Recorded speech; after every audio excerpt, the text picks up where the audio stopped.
భువనమోహిని ఒకామె వేణువన విహారానికి వచ్చింది. సిద్ధార్థ దర్శనార్థం. ఆమెది అప్సరసల్ని మించిన సౌందర్యం. దేవతల్ని మించిన దర్పం. ఆమె వెంట ఒక యువకుడు, ఆమె నడకలో ఒక యువకుడు ఆమెతో పాటున్నాడు. ఆమె నడకలో ఒక ఆకర్షణ ఉంది. భగవాన్ బుద్ధదేవుని ఆశ్రమం ఎటు అని అడిగింది ఎదురైన ఒక భిక్షువును. అతనే సిద్ధార్థుని కుటీరానికి తీసుకొని వెళ్ళాడావిడను.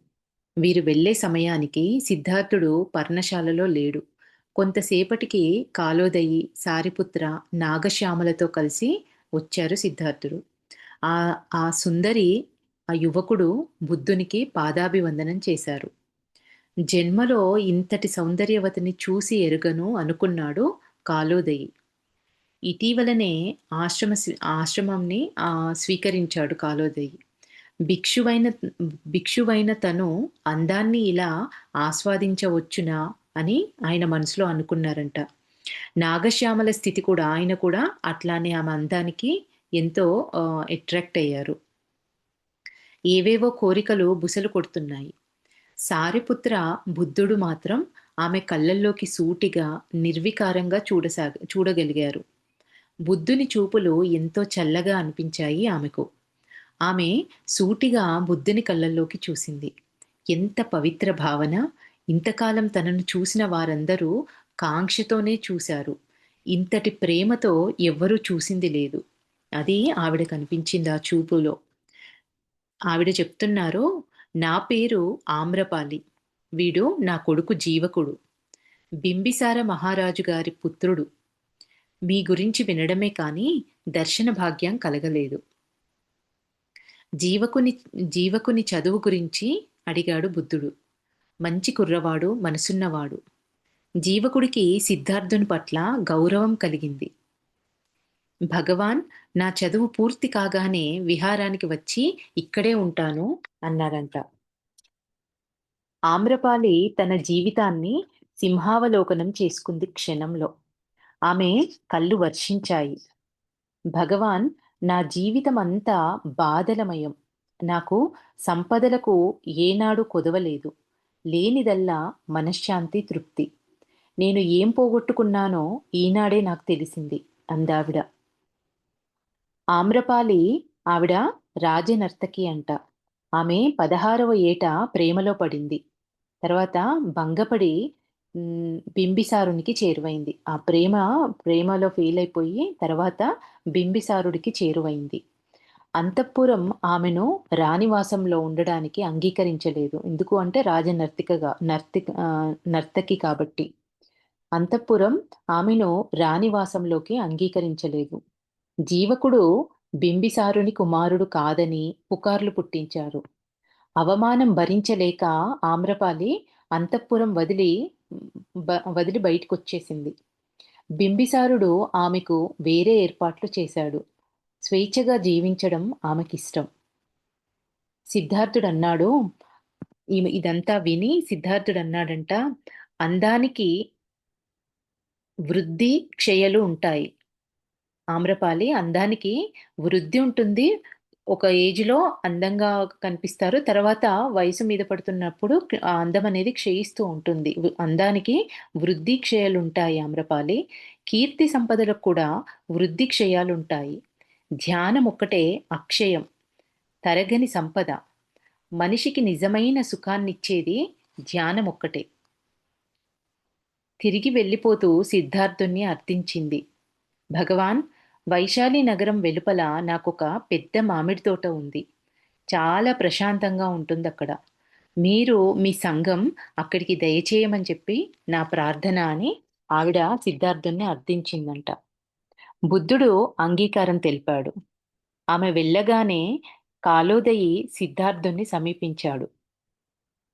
సారిపుత్ర కాలోదయి వైపు నిదానించి చూసి ఇద్దరూ ఫక్కున నవ్వుకున్నారంట.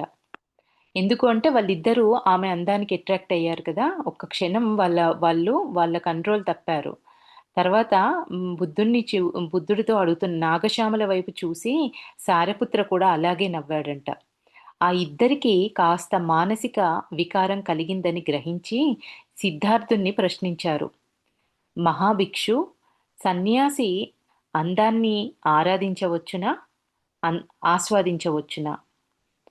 అందాన్ని ఆస్వాదించవచ్చునా అని అడిగారంట.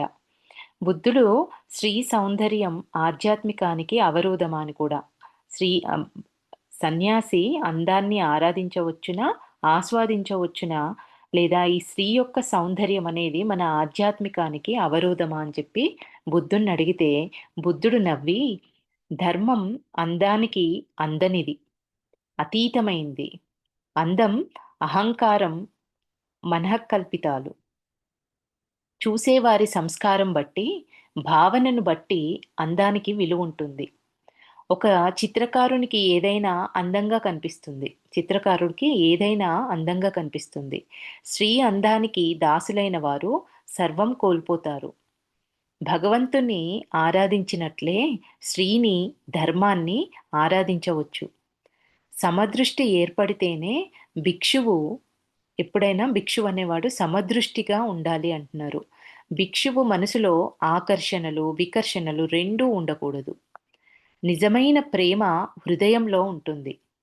కరుణ నిండిన హృదయం మాత్రమే ప్రేమించగలదు. ఆ ప్రేమ పవిత్రం. కరుణ నిండిన ప్రేమ హృదయంలో మాత్రమే ఉంటుంది. అది ప్రేమించగలుగుతుంది. అట్లాంటి ప్రేమ వ్యక్తుల్ని ప్రేమించగలదు. ఆ ప్రేమ పవిత్రం. స్వచ్ఛమైంది ఆ ప్రేమ. ఆనందం కలిగించే అటువంటిదే అమలిన ప్రేమ. అంటే వీళ్ళకు కలిగింది అది హృదయంలో నుంచి కలిగిన ప్రేమ కాదు. వికారాలు ఇంకా అప్పుడే వచ్చారు. వాళ్ళు ప్రాక్టీస్ చేస్తున్నారు కాబట్టి పూర్తిగా ఇంకా ఆ వికారాల నుంచి బయటపడలేదు. కాబట్టి చెప్తున్నారు, నిజమైన భిక్షువుకు ఉండాల్సింది సమదృష్టి. ఆకర్షణలు ఉండకూడదు, వికర్షణలు ఉండకూడదు. రెండింటిని సమానంగా సమదృష్టితో చూడగలగాలి అనేది బుద్ధుడు చెప్తున్నారు. ఇంకా ఆయన ఏమంటున్నారు అంటే ఈ అందం అనేది చూసే దృష్టిని బట్టి ఉంటుంది అనేది కూడా ఇంకో మాట అన్నారు. అందము, అహంకారము మన యొక్క మనసు కల్పించేటివి. అందంగా ఉన్నప్పుడు ఆటోమేటిక్‌గా అందమున్నా, డబ్బున్నా ఒకలాంటి అహంకారం ఏదైనా ఉంటే అది మనసు నుంచి వచ్చే గుణాలవి. ఇది దీనికంటే అతీతమైంది ధర్మం అనేది చెప్తున్నారు. ఇంకా సిద్ధార్థుడు వెంటనే కాలోదయని చెన్నను కపిలవస్తుకు పంపేశాడు. తన రాక అక్కడికి తెలియజేయమని చెప్పి వాళ్ళిద్దరిని అక్కడి నుంచి పంపించేశారంట. తన భిక్షకు అవతారం తన అయితే సిద్ధార్థుడు వెంటనే కాలోదయని చెన్నను కపిలవస్తుకు పంపేశాడు. తన రాక అక్కడి వాళ్ళకు తెలియజేయమని చెప్పేసి.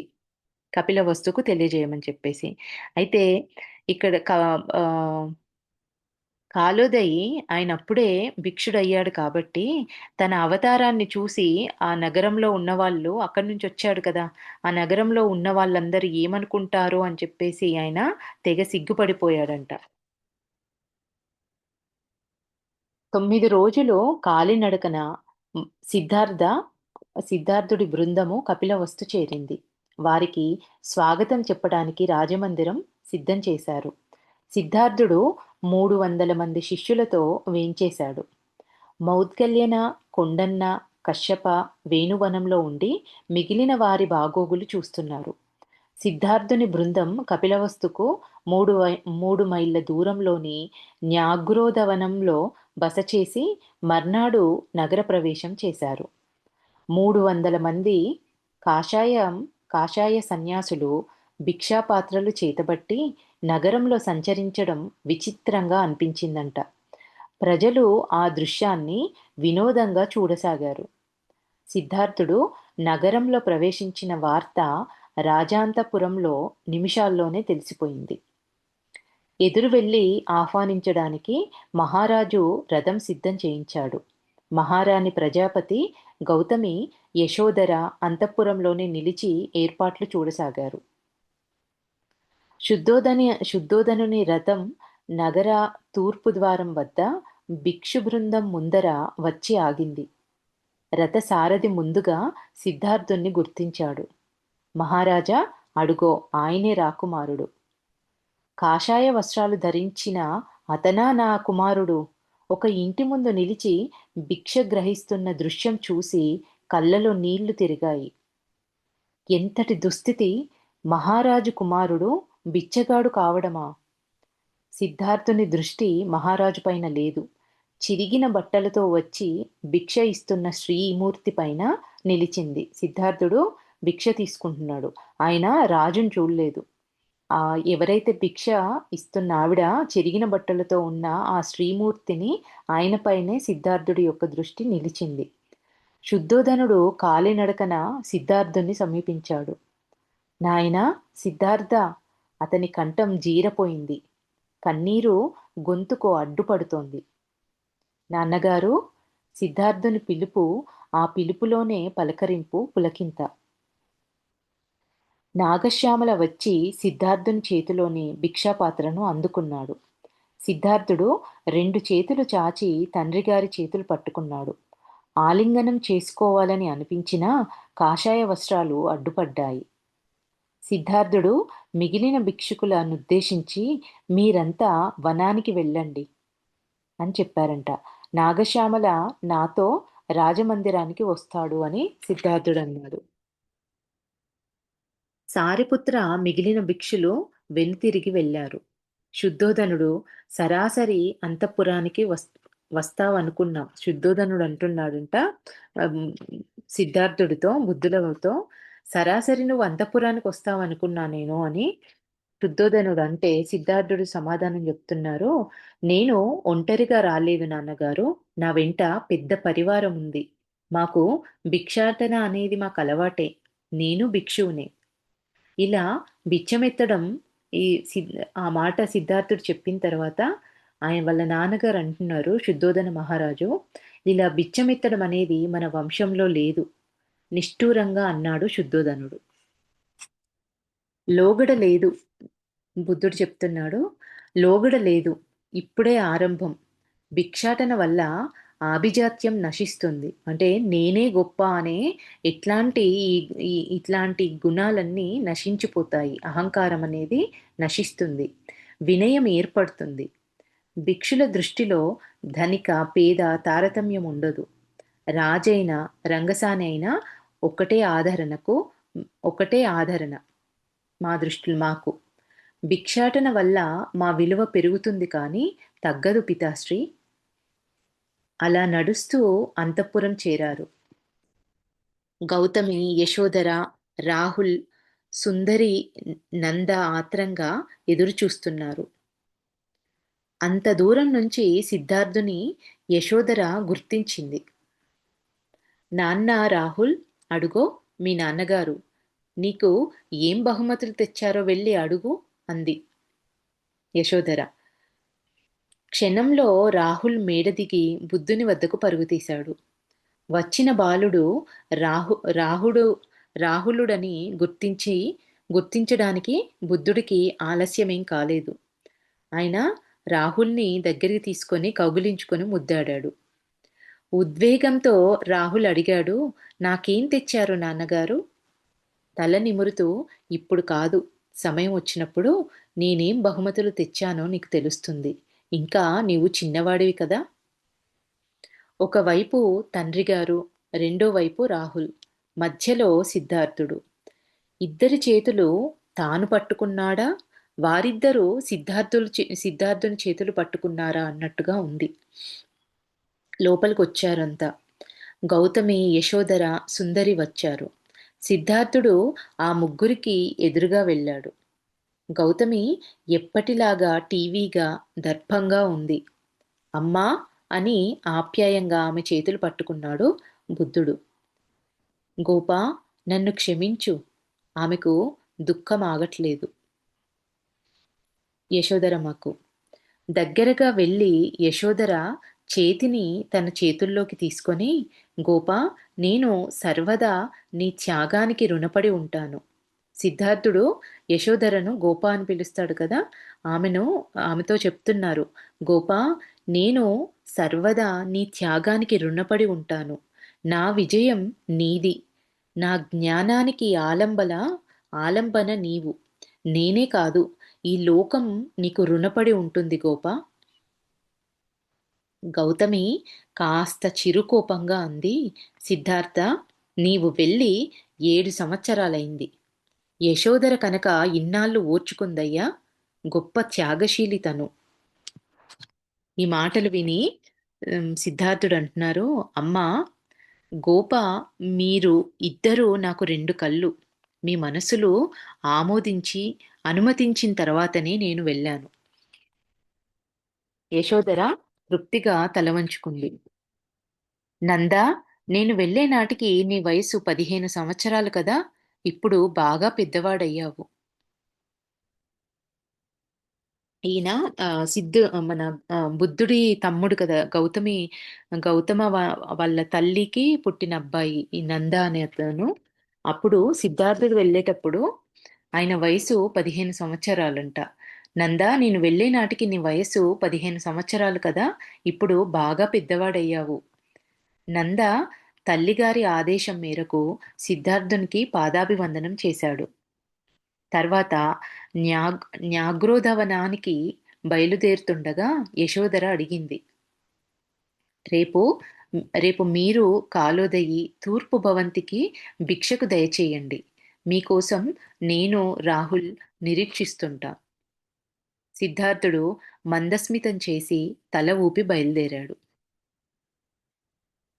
శుద్ధోదనుడు రథం సిద్ధం చేయించాడు. సిద్ధార్థుడు అంగీకరించలేదు. సన్యాసికి రాజభోగాల నడక వంటికి మనస్సుకు రెండింటికి మంచిది అని చెప్పారంట. రాజవీధిలో బయలుదేరాడు. నగర ద్వారం వరకు శుద్ధోదనుడు సాగనంపాడు. వారిద్దరూ అలా రాజవీధిలో నడుస్తూ ఉంటే సూర్యచంద్రులు కలిసి ప్రయాణిస్తున్నట్లు అనిపించిందంట. జనం వింతగా చూడసాగారు. బుద్ధుడు నాగశ్యామలతో బయలుదేరాడు అక్కడి నుండి. కొంతకాలం కపిలవస్తులో ఉండమని శుద్ధోదనుడు అర్థించాడు. తండ్రిగారి కోరిక తీర్చడానికి కుమారులు అంగీకరించారు. కుమారులుంగారు అంగీకరించారు. అయితే ఒక నిబంధన ఏంటట అంటే, తనని న్యాగ్రోధవనంలోనే ఉండనివ్వాలి. అంతఃపురానికి ఆహ్వానించకూడదు. ఒకవేళ ఆహ్వానించినా కూడా అది పగటి వేళకే పరిమితం కావాలి. నేను ఇక్కడ సిద్ధార్థునిగా ఉండను. నేనిక్కడ బుద్ధునిగా, గౌతమ బుద్ధునిగా ఉంటాను. ఎవరు నన్ను సిద్ధార్థుడని పిలవవద్దు. అలా అలా కూడా భావించవద్దు. ఆ పేరు పూర్వ స్మృతుల్ని, నా గృహస్థాశ్రమ జీవితాన్ని గుర్తుకు తెస్తుంది. అందుకు వాళ్ళందరూ అంగీకరించారంట. 3 దినాల్లో న్యాగ్రోధవనంలో 300 పర్ణశాలలు తయారయ్యాయి. ఒక విశాలమైన ధర్మశాల సిద్ధమైంది. ఎవరు నగరంలో భిక్షాటనకు రానవసరం లేకుండా విహారంలోనే సకల సదుపాయాలు ఏర్పాటు చేశారు. గౌతమికి, యశోదరకు న్యాగ్రోధవనానికి వెళ్ళి సిద్ధార్థునితో మాట్లాడాలని కోరికగా ఉంది. నందకుమారుడు 2 సార్లు బుద్ధుణ్ణి దర్శించి వచ్చాడు. ఆయన బోధనలు నందకుమారుడికి ఎంతో నచ్చాయంట. అన్నగారంటే గౌరవం, బోధనల పట్ల ఆసక్తి కూడా కలిగింది. తనకు అలా భిక్షువుగా జీవించాలన్న కోరిక కలిగిందంట. బుద్ధుడు కోరికలే కష్టాలకు కారణమని చెప్పారు. ఆయన అనుకుంటున్నారు, ఇలా భిక్షువు కావాలన్న కోరిక కూడా కష్టాలు కలిగిస్తుందా అని ఆయనకు ఒక ప్రశ్న వచ్చింది. మీ సంఘంలో నన్ను చేర్చుకోండి అని అడిగాడంట. బుద్ధుడు నవ్వి మౌనం వహించాడు. నందుడు యువకుడు. భిక్షువు కాదగిలిన కాదగిల భిక్షువు కాదగిలిన లక్షణాలన్నీ ఉన్నాయి. కానీ ఆయన లోపల గుణదోషం ఉంది. అతను కళ్యాణిని వదలలేడు. ఆయన ఆ కళ్యాణి ప్రేమలో పడ్డాడు. యశోదర తన మందిరానికి భిక్షకు ఆహ్వానించిన విషయం గుర్తుకు వచ్చి కాలోదయతో కబురు పంపించారు బుద్ధుడు. తాము భిక్షకు వస్తున్నట్లు, వచ్చే అతిథులు 3 అని చెప్పారంట అని ఆ, వాళ్ళకి మెసేజ్ని సెండ్ చేసి పంపించారు. బుద్ధుడు, కాలోదయి, నాగశ్యామల వీళ్ళు 3 వెళ్తున్నారంట భిక్షకు. అయినా యశోదర గౌతమిని తోడు పిలుచుకుంది. వచ్చేది ముగ్గురే అయినా కూడా యశోధరని కూడా గౌతమి తోడుకు పిలుచుకుంది. భోజనానంతరం అందరినీ ఉద్యానవనానికి తీసుకువెళ్ళింది యశోధర.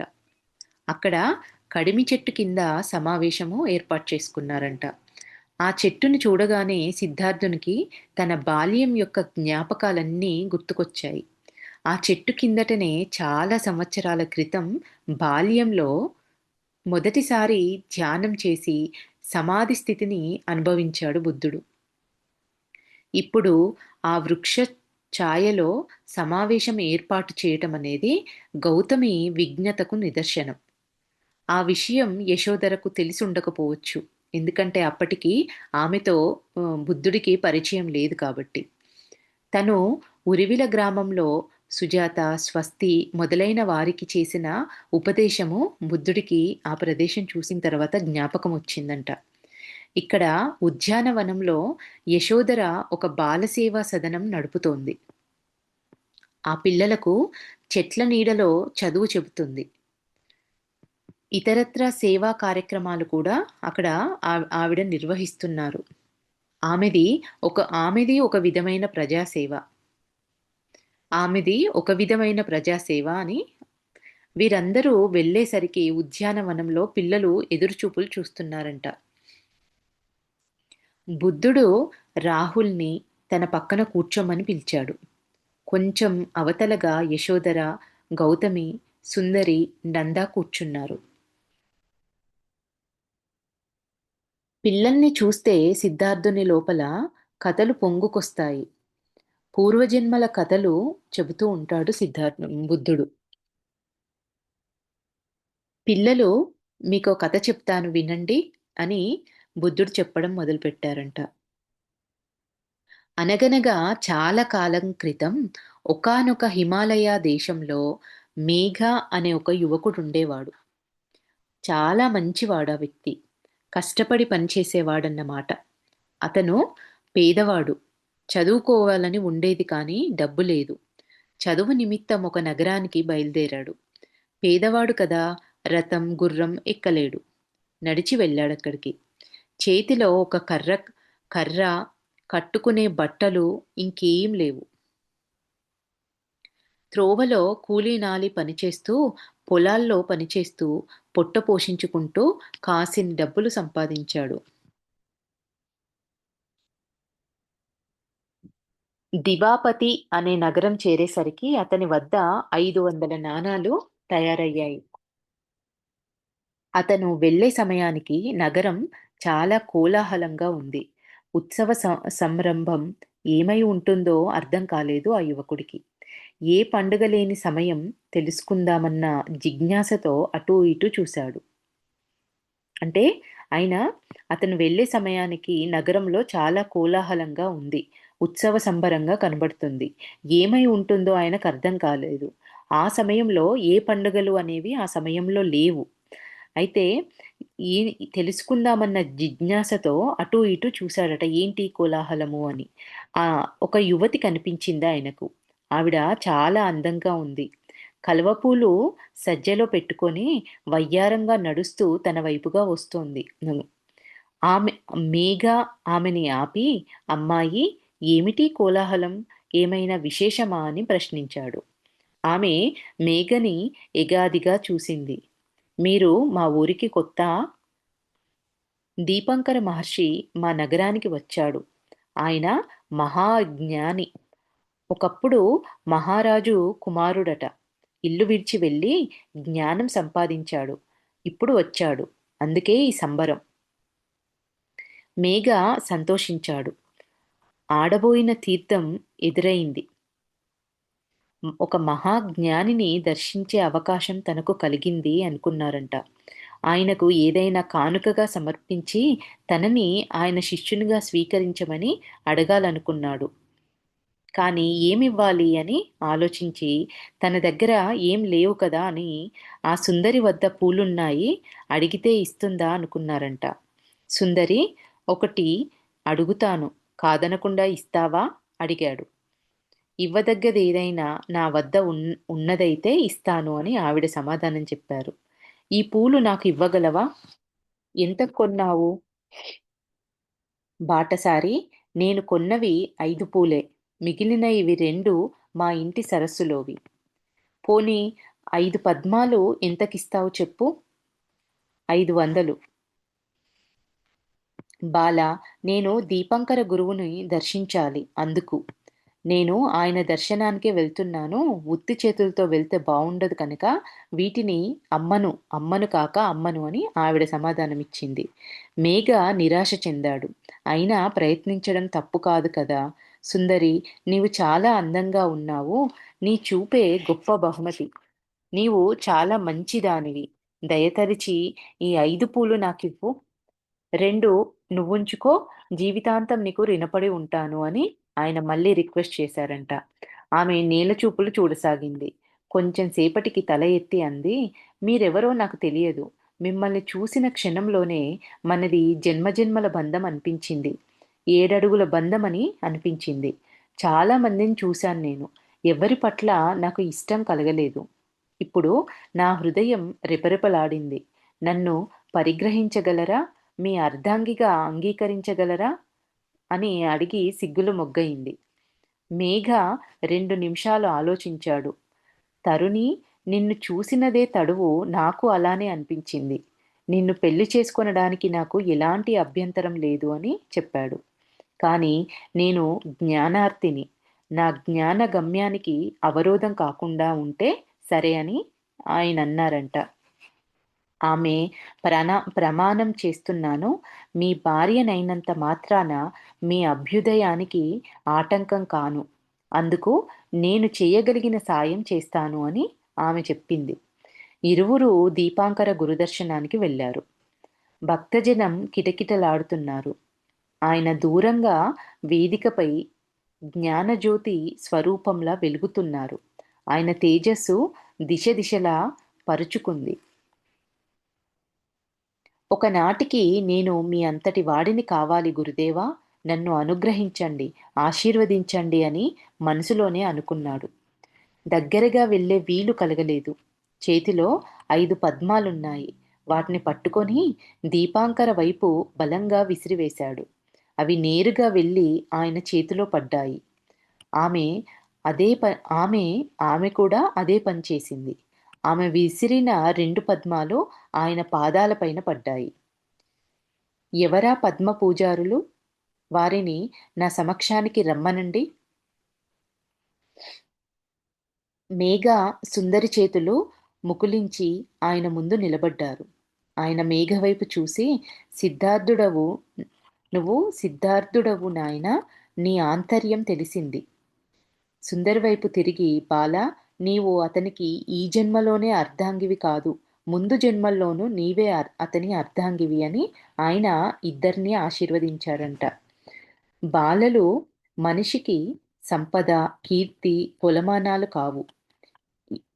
ఇవాళ వస్తాయి, రేపు పోతాయి ఇవన్నీ. శాశ్వతంగా నిలిచి ఉండేది ప్రేమ ఒక్కటే. అత్యంత విలువైంది ప్రేమ. యశోధర 2 చేతులతో ముఖం కప్పుకొని కన్నీరు కార్చింది. ఆనందం, దుఃఖం ఆమెలో ఒకేసారి పెళ్ళుబుకాయి. అది తమ కథే. గౌతమి యశోధర ఆంతర్యం గ్రహించి భుజం మీద చెయ్యి వేసి ఊరడించింది. సిద్ధార్థుడు చెప్పింది ఆయన కథనే చెప్పారంట. ఇదంతా ఆవిడ విని ఆమె మొహము 2 చేతులతో కప్పుకొని కన్నీరు కార్చింది. ఇదంతా వినేటప్పటికల్లా యశోధర ఆమెకి ఆనందం, దుఃఖం 2 ఒకేసారి పెళ్ళుబుకాయి. యశోధర ఆంతర్యం గ్రహించి భుజం మీద చెయ్యి వేసి గౌతమి ఊరడించింది. ఈ జన్మలో మేఘ మన సిద్ధార్థుడే. నీవే ఆ సుందరివి. పిల్లలంతా కథ విని సంబరపడ్డారు. యశోధర, గౌతమి మాత్రం గుండె బరువెక్కి విలవిల్లాడారు. రాహుల్కి అర్థమయ్యే కాక బుద్ధుని కళ్ళల్లోకి ప్రశ్నార్థకంగా చూడసాగాడు. కొద్ది రోజుల తర్వాత శుద్ధోదనుడు బుద్ధుణ్ణి, సారెపుత్రను భిక్షకు ఆహ్వానించాడు. గౌతమి, యశోధర, నంద, సుందరి, రాహులుడు వీరు మాత్రమే కలిసి భోజనం చేశారు. నిత్య జీవితంలో ధ్యానం గురించి బుద్ధుడు చిన్న ప్రసంగం చేశాడు. నిత్యం ధ్యానం చేయటం వల్ల సంసారులకు చికాకులు తగ్గుతాయని, మనశ్శాంతి కలుగుతుందని సారాంశం. బుద్ధుడు ప్రసంగిస్తున్నంతసేపు రాహులు సారిపుత్ర చెయ్యి పట్టుకొని పక్కనే కూర్చున్నాడు. బయలుదేరినప్పుడు బుద్ధుడు శుద్ధోదన మహారాజుకు నమస్కరించబోగా చేతిలోని భిక్షాపాత్రను నంద అందుకున్నాడు. తర్వాత దానిని తిరిగి తీసుకోలేదు. నంద ఇవ్వలేదు. విహారం వరకు తనే పట్టుకొని వెంట వెళ్ళాడు. సారిపుత్ర చెయ్యి రాహులుడు వదలలేడు. సారిపుత్ర చెయ్యి రాహులుడు వదలలేదు. విహారం చేరిన తర్వాత కూడా సిద్ధార్థుడు చేరిన తర్వాత సిద్ధార్థుడు అడిగాడు, నందా, ఒక కొన్ని దినాలు ఆరామంలో ఉండు. భిక్షక జీవనం చవిచూడు. అంతకు ముందే సిద్ధార్థుడు తండ్రిగారి వద్ద నందా ప్రస్తావన తెచ్చాడు. నంద తెలివి నంద తెలివి కలవాడు, కాని రాజుకుండవలసిన సద్యస్ఫూర్తి, వివేకం లేవు. కొంతకాలం ఆశ్రమంలో ఉండనీయండి. శుద్ధోదనుడు అంగీకరించాడు. నెల తిరిగే ముందే నంద ఆలోచనలు కళ్యాణి వైపు తిరిగాయి. అక్కడుండి కొన్ని రోజులు ఉండమని చెప్పారు కదా. నెల తిరగక ముందే ఆయన ఆలోచనలు కళ్యాణి వైపు తిరిగాయి. కళ్యాణిని ప్రేమించారు అని చెప్పారు కదా. ఆ విషయమే సిద్ధార్థునితో చెప్పాడు. సిద్ధార్థుడు అన్నాడు, నంద, ఏ రంగంలోనైనా గమ్యం చేరాలంటే మనస్సు పైన పట్టు సంపాదించాలి. వ్యాకుల పాటు పనికిరాదు. కోరికల్ని జయించాలి. సాధనపైనే మనం మనస్సు అనేది లగ్నం చెయ్యి అని సిద్ధార్థుడు అన్నారంట. నందను చూసి రాహులు అసూయపడసాగాడు. చిన్నాన్నను విహారానికి రానిచ్చారు, నన్ను మాత్రం రమ్మనలేదు. నాన్నగారికి నేనంటే ఇష్టం లేదా అని తల్లిని రాహులుడు అడిగాడంట. పెద్దవాడు అయినాక వెళ్ళవచ్చు అని యశోద చెప్పింది. మర్నాడు బుద్ధుడు భిక్షకు వచ్చినప్పుడు రాహుల్ని చూసి చిరునవ్వు నవ్వాడు. చెయ్యి అందించాడు. ఆ చెయ్యి విడిచి ఆ చెయ్యి విడిచిపెట్టకుండా విహారానికి వెళ్ళాడు రాహులు. నంద, రాహులు చిన్నవాళ్ళు అయినా వారికి ప్రాథమిక బౌద్ధ ధర్మాలు బోధించమని సారిపుత్రకు చెప్పాడు. వారిద్దరూ దీక్ష తీసుకున్న విషయం రాజప్రసాదానికి చేరింది. శుద్ధోదనుడు, యశోధర, గౌతమి విహారానికి బయలుదేరి వెళ్ళారక్కడికి. శుద్ధోదనుడు బాధను అణుచుకుంటూ అన్నాడు, నాయనా సిద్ధార్థ, నీవు బుద్ధావతారం ఎత్తావు సరే. గత్యంతరం లేక మనసు దిటువు చేసుకున్నా. ఈ పసివాళ్ళకి కూడా ఎందుకీ శిక్ష? నాన్నగారు, మీరనుకున్నట్లు ఇది శిక్ష కాదు. వారికి శిక్షణ. కొన్నాళ్ళు ఉండనీయండి. తర్వాత వాళ్ళకిష్టమైతే రాజ్య కార్యకలాపాలకు వస్తారు. తిరిగి రాజ్య కార్యాలకు వస్తారు. భిక్షకులుగా ఉండిపోవాలన్న నియమమేమీ ఇక్కడ లేదు. ఆ మాటలు కాస్త ఊరట కలిగించాయట శుద్ధోదనుడికి. పెద్దల ఆమోదం లేకుండా పిల్లలను సంఘంలో చేర్చుకోనని సిద్ధార్థుని వద్ద మాట తీసుకున్నాడు శుద్ధోదనుడు. నాన్నగారు, నాకు సెలవిప్పించండి. నేను రేపు మగధకు బయలుదేరుతున్నాను. మరొకసారి వస్తాను. సెలవు. ఇంకా ఇది 11th నెక్స్ట్ చాప్టర్ అండి. కపిలవస్తు వదిలి కపిలవస్తువు వదిలిన బుద్ధ సంఘం కోసల దేశంలో ప్రవేశించింది. సంఘంలో 120 మంది భిక్షులున్నారు. ఉన్నత కుటుంబీకులు కొందరు వచ్చి దీక్ష తీసుకున్నారు. అనుప్రియ నగరం వెలుపల ఒక వనంలో విడిది చేశారు. బుద్ధునితో పాటు సారిపుత్ర, కాలోదయి, నంద, రాహులు కూడా ఉన్నారింకా వాళ్ళు వీళ్ళతో పాటే. కపిలవస్తు నుండి బయలుదేరిన నెల రోజులలో 2 భిక్షులుగా మారటానికి సంసిద్ధులైనారు. వారు మహానామ, అనిరుద్ర. వారి మిత్రులు అప్పటికే చాలామంది బుద్ధ సంఘంలో చేరారు. తన సోదరుడు అనిరుద్ర సంఘంలో చేరుతున్నాడని విని మహానామ విరమించుకున్నాడు. తల్లి అనుమతి నిరాకరించింది. నాకు ఆధారం మీరిద్దరే. అనిరుద్ర బతిమిలాడగా ఆమె అంది, నీ స్నేహితుడు భద్రిక నీతో పాటు సన్యసించేటట్లయితే నీవు కూడా సన్యసించవచ్చు. భద్రిక ఎప్పటికీ అంగీకరించడని వాళ్ళమ్మ నమ్మకం. అతను సంపన్నుడు, మంచి హోదా గల పదవిలో ఉన్నాడు. అనిరుద్ర వెళ్ళి మిత్రుణ్ణి కలిసి విషయం చెప్పాడు. నేను సన్యసించదలిచాను అని. మంచిది, సన్యసించు. నిరభ్యంతరంగా సన్యసించవచ్చు అని ఆయన అన్నారంట. నీవు కూడా సన్యసిస్తే గాని మా అమ్మ ఒప్పుకోదు. నాకు భిక్షువు కావాలని ఉంది. మరో 7 సంవత్సరాలు ఆగు, అప్పుడు పోదామని ఆయన చెప్పాడంట. నువ్వు నువ్వు కూడా సన్యసిస్తే తప్ప మా అమ్మ నన్ను పంపించనంటుంది అనంటే ఆయన అన్నాడు, నాకు భిక్షువు కావాలనే ఉంది కానీ ఇంకొక 7 సంవత్సరాల తర్వాత నేను భిక్షువుగా మారుతాను, అప్పటి వరకు ఆగు అని. అప్పుడు ఇద్దరం కలిసి పోదామని ఆయన అన్నారంట. ఆ భద్రిక అనే వ్యక్తి. 7 సంవత్సరాల అసంభవం, అంతకాలం నేను ఆగలేను. పోనీ 3 సంవత్సరాలు ఓపిక పట్టు. ఊహు, అది కష్టమే. 7 మాసాలు ఆగలేవా? కొన్ని ముఖ్యమైన పనులు చక్కదిద్దాలి అంటే లాభం లేదు. రోజులు గడిస్తే నీ మనసు మారుతుంది. పోనీ 7 రోజులు గడువివ్వు. అనిరుద్ర అంగీకరించాడట ఈ 7 రోజులకు. 7 సంవత్సరాల నుంచి 7 రోజులకు తీసుకొచ్చాడు. ఆ 7 రోజులకు ఆయన అంగీకరించాడు. మరికొంతమంది మిత్రుల్ని ఒప్పించాడు. అంతా రాజకుటుంబీకులే వీళ్ళంతా.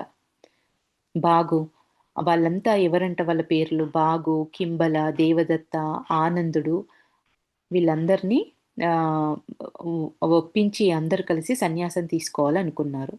అనుకున్న రోజుకు దేవదత్త ఇంటి నుండి బయలుదేరాడు. అందరిలో చిన్నవాడు ఆనందుడు. తండ్రి అనుమతి తీసుకున్నాడు. అన్న దేవదత్తతో బయలుదేరాడు. 6గురు శకటాలపై కోసల సరిహద్దులు చేరారు. బుద్ధ పరివారం అనుప్రియ వనంలో ఉన్నట్లుగా వాళ్ళకు తెలిసింది. ఈ కోసల రాజ్యంలో ప్రవేశించగానే అందరూ ఆభరణాలు, కరకంకణాలు, ఉంగరాలు, కంఠహారాలు తీసి మూటగట్టారు. తాము సన్యాసం స్వీకరించబోతున్నారు అని.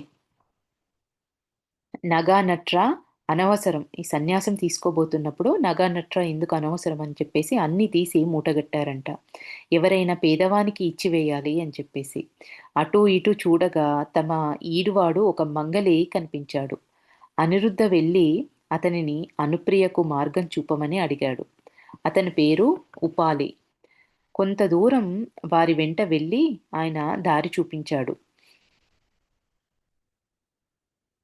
ఇదిగో ఉపాలి, ఈ మూటలో నగలున్నాయి, నీవు తీసుకో. నగల మూట అతనికి అందించారు దారి చూపించినందుకు. రాకుమారులు వెళ్ళిన తర్వాత మూ మూ ఆయన ఆ మూట విప్పాడు. కళ్ళు బైర్లు కమ్మాయి. ఎన్ని నగలు, ఎంత విలువ! అన్ని నగలు తన వంటి పేదవాడి దగ్గర ఎవరైనా చూస్తే దొంగతనమో హత్యనో చేసుంటాను అని అనుకున్నాడటాయన. లేదా ఏ దొంగలో తనని చంపి కూడా ఈ నగలను కాజేయవచ్చు. లేనిపోని ప్రమాదం. నగల మూట ఆయన అక్కడే వదిలేసి వారి కోసం పరుగు తీశాడంట. అతను వచ్చి కలవగానే దేవదత్త ఆశ్చర్యపడి అడిగాడు. నీవా? నగలేం చేశావు? అడిగితే ఆయన, గొప్పవారు మీరే నగలపై వ్యామోహం వదులుకొని పోతుంటే నేను వాటిపైన వ్యామోహం పెంచుకోవడం తప్పు కదా! నేను మీతో పాటు వస్తాను. నేను బుద్ధ భగవాని యొక్క సేవ చేసుకుంటాను అని ఆయన అన్నాడంట. మర్నాడు అందరూ బుద్ధుణ్ణి కలిశారు. తమ అభిమతం తెలియజేశారు. భద్రిక వారిని పరిచయం చేశాడు. మాలో ముందుగా ఉపాలికి దీక్ష ఇవ్వ ప్రార్థన అని అన్నారంట. 3 రోజుల తర్వాత వైశాలికి బయలుదేరారు. అక్కడ మహావనంలో 3 రోజులు గడిపి 10 రోజుల్లో రాజగృహకు చేరుకున్నారు. అక్కడ బుద్ధుడు దీక్ష ఇచ్చిన వారిలో మహాకశ్యపుడొకరు. మగధలో గొప్ప ధనవంతుని కుమారుడు కశ్యపుడు. వైశాలి నగరానికి చెందిన భద్ర కపిలని పెళ్లి చేసుకున్నాడు. 12 సంవత్సరాలు సంసారం చేసి భార్యాభర్తలు ఒకేసారి ఇద్దరూ దీక్ష తీసుకున్నారు. అది ఎలా జరిగిందంటే, ఒకనాటి ఉదయం కశ్యపుడు భార్య కంటే ముందుగా నిద్రలేచాడు. భార్య పక్కన ఒక విషనాగు కనిపించింది. భయంతో వణికిపోయాడు. అంతలోనే సర్పం మంచం దిగి వెళ్ళిపోయింది. భార్యను నిద్రలేపి విషయం చెప్పాడు. ఆమెకు తక్షణం ఒక వైరాగ్య భావన కలిగింది. ఇద్దరూ బుద్ధుణ్ణి దర్శించారు. చూడగానే కశ్యపునిలో ఆధ్యాత్మిక పరిణితిని బుద్ధుడు గుర్తించాడు.